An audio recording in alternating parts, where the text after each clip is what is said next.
Our next speaker is employed by Honeywell as an electronic engineer. He's received his Bachelor of Science in Engineering, Electrical Engineering from the University of Puerto Rico and a Master of Science in Electronic Engineering from the University of Bridgeport in Connecticut. He works in the Strategic Guidance Operations Memory Design section, working on the Peacekeeper program. That's a lot of words to say. He's very recently joined Toastmasters as a speech crafter only a few months ago and has just been taking off and doing all kinds of great things in his speaking capabilities. Please welcome with me on the subject of speech preparation and organization, Edwin Coleman.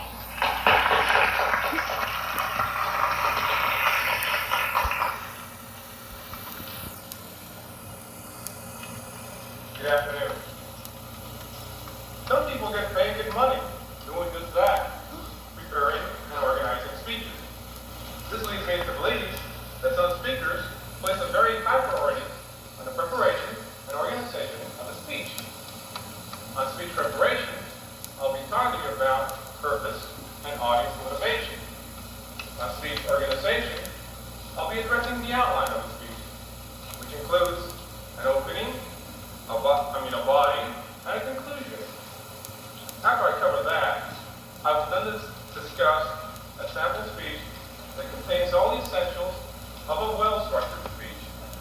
And that was the opening of my speech. And now to the body of my speech. In preparing your speech, the first thing you should do is define the exact purpose of your speech. Do you intend to explain, persuade, entertain, or inspire?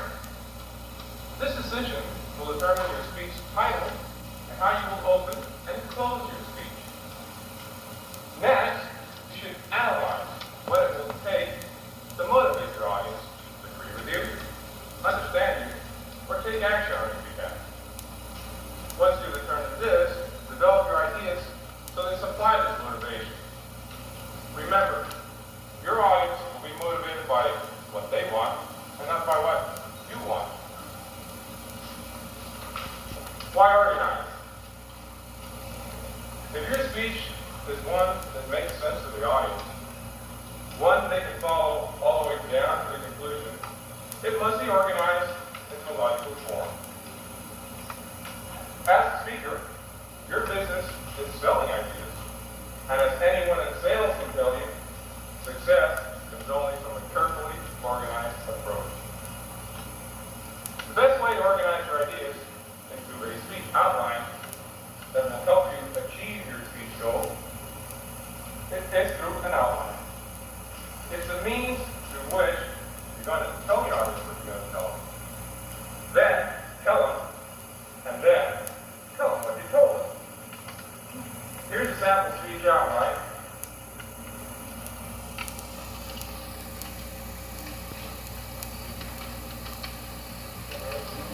If you read that, you're doing good. There we go. Let's see which way.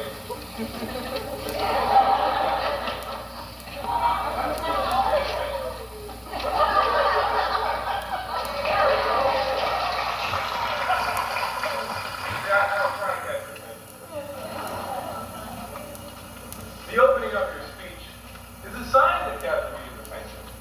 It must arouse the audience's interest in the topic of your speech. Of course, the opening of your speech must lead into the topic of your speech. Otherwise, if you really shock your audience, they will clearly remember the opening of your speech, but they'll forget the point of your speech. Some examples of a good opening are a startling question or challenging statement, an appropriate quotation, illustration, or story, a display of some appropriate object or picture, an attention-getting generalization that ties in with the subject of your speech. In preparing the opening of your speech, you should avoid these common weaknesses: an apologetic statement, a story or joke that does not relate, a long, slow, moving statement, a dry question such as, did you ever stop to think? The body of your speech contains the factual support purpose of your speech. The amount of information you can include in the body of your speech will be limited by the amount of time available to you. But you will generally want to include a statement of the facts, proof of your presentation, a refutation of contrary views, a comparison or analogy to further clarify the point you're making. The conclusion of your speech is the climax. It's the destination at which you hope to leave your audience.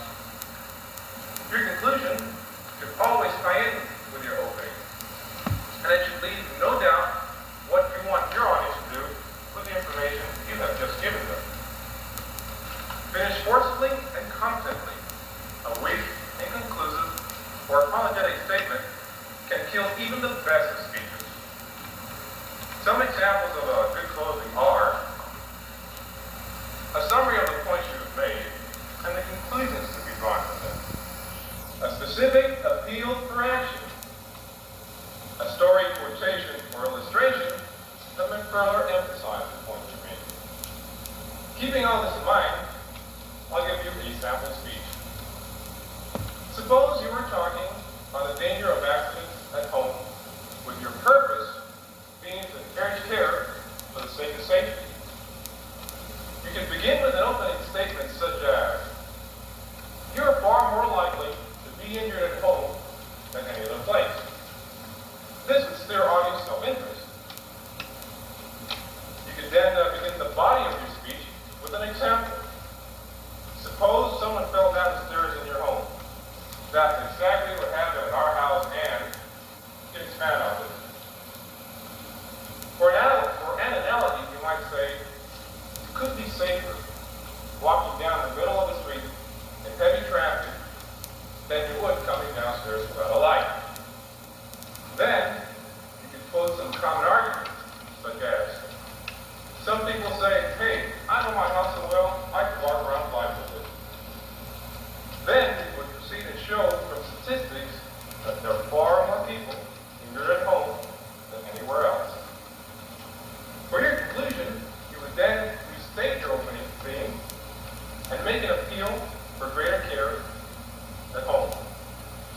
Finish on a strong note. If you don't worry about yourself, at least set a good example in home safety for your family. And that was the body of my speech. And now to the conclusion of my speech.